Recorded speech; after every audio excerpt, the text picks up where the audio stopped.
Guys पहिला यो video हेरौँ अनि यसको फन्नी कमेन्ट पढ्ने है। स्टन्ट गरेर देश बन्दैन, स्टन्ट गरेर देश बन्छ, स्टन्ट गरेर देश बन्छ। देश बनाउने हो भने योजना अनुरूप काम गर्नुपर्छ, काममा इमानदारीता हुनुपर्छ। त्यसकारण हामी स्टन्ट गर्ने युवा हैनौं, काम गर्ने युवा बनौ। रुको जरा, सबर करो। अनि थाहा रहेछ त दिदी, अझ एमालेकै गुच्चार्दै बस्ने हो कि काम पनि गर्ने हो?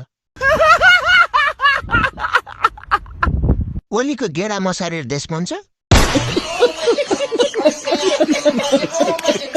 देश बेचेर खाएर हुन थालिसक्यो, अझै दुःख गरेर खान सिकाउँछ अरे। सुनिता ओली ठिक लाग्न छोडे आज भोलि।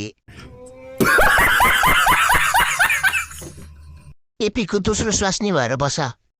क्या बढ़िया था गुरु।